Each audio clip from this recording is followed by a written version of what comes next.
পাকিম্বুয়ে পাকিস্তানের একটা নতুন নামকরণ করেছি না জিম্বাবুয়ের সঙ্গে মিলিয়ে। মানে বাংলাদেশের জন্য এখন পাকিস্তান যা, জিম্বাবুয়েও তাই। এই থিমে বাংলাদেশকে বড় করে দেখিয়ে একটু মজা করে এই নামকরণটা করা। তবে সেই নামকরণে কেউ কেউ নাখোশ হয়েছেন, রাগ করেছেন, এবং সেই কেউ কেউ দাঁত নখ ধার করে প্রস্তুত হয়ে আছেন জবাব দেবার জন্য।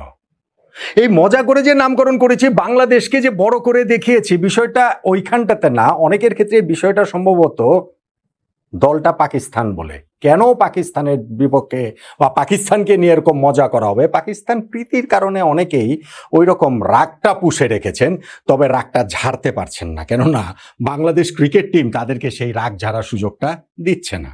মিরপুরে প্রথম টেস্টে আমরা কি দারুণভাবে জিতে নিয়েছি, সেটা তো আমাদের স্মৃতিতে এখনো সতেজ। আর সিলেটে দ্বিতীয় টেস্টেও আরো একটা দুর্দান্ত স্মৃতি আমাদের ক্রিকেটাররা তৈরি করছেন। তৃতীয় দিন শেষে ম্যাচটা যেই জায়গাটাতে দাঁড়িয়ে আছে, তাতে মনে হয় পাকিস্তানকে যে পাকিম্বুয়ে নাম দিয়েছি, সেই নামকরণের সার্থকতা আসলে প্রমাণ হবার পথে রয়েছে। প্রথম টেস্টের মতো দ্বিতীয় টেস্টটাও বাংলাদেশ জয়ের পথে রয়েছে। তৃতীয় দিন শেষে খেলাটা যেইখানটায় দাঁড়িয়ে, তাতে বাংলাদেশের না জেতার কি কোনো কারণ আছে? তাতে পাকিস্তানের জেতার কি আসলে কোনো কারণ আছে? তৃতীয় দিনে কোন পজিশনে ম্যাচটা আসলে রয়েছে এবং এই দিনের মোমেন্ট অফ দ্য ডে কোনটা, ওইটা নিয়ে তো আলোচনাটা করছি। পাকিস্তানের সামনে বাংলাদেশ টার্গেট দিয়েছে আমরা 437 রানের। 1877 সাল থেকে টেস্ট ক্রিকেট হয়, আগামী বছর 150 বছর করতে হবে। এই যে টেস্ট ম্যাচ বাংলাদেশ পাকিস্তানের মধ্যে হচ্ছে, এটা 2618 নাম্বার টেস্ট ম্যাচ। এই 150 বছরে 2617টা টেস্ট ম্যাচে কখনোই কোনো দল 437 রান করে ম্যাচ জেতেনি। লাস্ট ইনিংসে সর্বোচ্চ রান তাড়া করে ম্যাচ জয়ের রেকর্ডটা হচ্ছে 418 রানের। পাকিস্তানের ক্রিকেট হিস্ট্রিতে সর্বোচ্চ রান তাড়া করে ম্যাচ জয়ের রেকর্ড হচ্ছে 377 রানের। বাংলাদেশের মাটিতে বাংলাদেশের এগেনস্টে সর্বোচ্চ রান তাড়া করে জয়ের রেকর্ড হচ্ছে 395 রানের। ওই যে ওয়েস্ট ইন্ডিজ করেছিল কাইল মার্কসের সেই ডাবল সেঞ্চুরি সেই ম্যাচটাতে। ফলে এই পাকিস্তান 150 বছরের বিশ্ব রেকর্ড ছিঁড়ে ফেলে নতুন রেকর্ড করবে বাংলাদেশের বিপক্ষে। হ্যাঁ, 2 দিন সময় আছে, সেটা মাথায় রেখেও 437 রান পাকিস্তান করে ফেলবে। এটা আসলে অ্যাবসলিউটলি পাগলের প্রলাপ বলে আমার কাছে মনে হয়। ওই কারণেই বলছিলাম, পাকিস্তানকে যে পাকিম্বুয়ে নাম দিয়েছি, সেই নামকরণের সার্থকতা প্রমাণের পথেই তারা আসলে রয়েছে। আজকের এই থার্ড ডেটা আসলে মুশফিকুর রহিমের সেঞ্চুরি ধন্য। মুশফিকের বয়স 39 বছর হয়ে গেল কিছুদিন আগে। 40 বছর নিয়ে হচ্ছে গিয়ে, মানে 40 বছর তার এখন চলছে। এই বয়সে এসে তার ক্রিকেটের প্রতি যেই নিবেদন, আরো একটা স্টেটমেন্ট হয়ে থাকলো এই সেঞ্চুরিটা।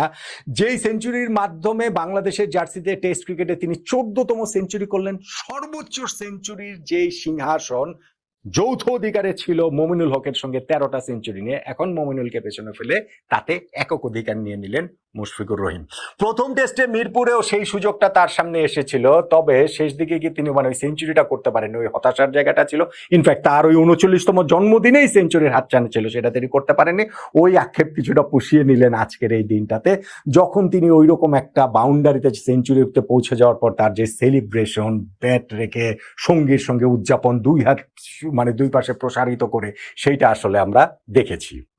মুশফিকুর রহিমের এই সেঞ্চুরিটা আজকের দিনে বাংলাদেশ ইনিংসের হাইলাইটস। এবং আমার কাছে এই জায়গাটাতে আরো কিছু বিষয় মনে হয় যে লিটন দাসও তো সেঞ্চুরিটা মিস করেছেন। প্রথম ইনিংসে তিনি সেঞ্চুরি করেছিলেন, সেকেন্ড ইনিংসেও মুশফিকের সঙ্গে তার একটা পার্টনারশিপ হয়েছিল 123 রানে, যেখানে লিটন 69 রান করেছেন। ইনফ্যাক্ট সেই পার্টনারশিপটা আমাদের খুবই প্রয়োজন ছিল, কেননা 3 উইকেটে 110 রান নিয়ে আমরা দিনের খেলা শুরু করেছিলাম।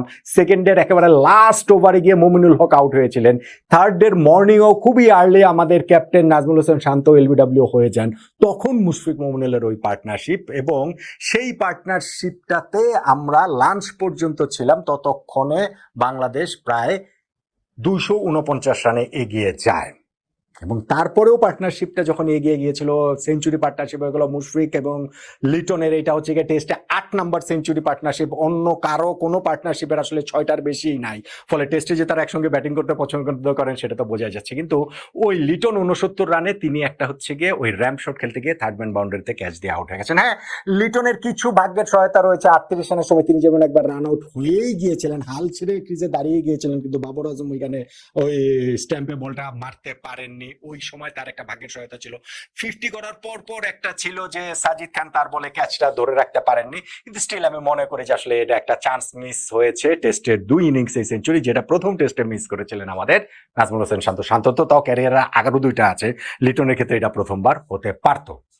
এরপরে খুব বেশি সময় কিন্তু সঙ্গ আর মেহেদী হাসান মিরাজও অত বেশি রান একসঙ্গে যোগ করতে পারেননি মুশফিকের সঙ্গে, কিন্তু এরপরে তাইজুল ইসলামের সঙ্গে মুশফিকের একটা 77 রানের জুটি হয়। তাইজুল ইসলাম এই টেস্টে বাংলাদেশের আনসাং হিরো, এমনি তার পুরো ক্যারিয়ারটাই তিনি আনসাং হিরো। বোলিং এর ক্ষেত্রে বেশিরভাগ সময় সাকিব আল হাসানের ছায়াতে পড়ে থাকায়, এবং এই টেস্টে 2 ইনিংসেই তিনি যে ব্যাটিংটা করেছেন সেইটা আসলে অনবদ্য, সেইটা আসলে এই খুব বেশি আলোচনার মধ্যে থাকবে না, খুব বেশি লেখালেখির মধ্যে থাকবে না, কিন্তু সেটা ওই যে প্রথম ইনিংসে লিটন দাসের সঙ্গে তার যে 60 রানের পার্টনারশিপ, এবং এই ইনিংসটাতেও তার যে মুশফিকের সঙ্গে 77 রানের পার্টনারশিপ, এইটা কিন্তু আসলে অ্যামেজিং।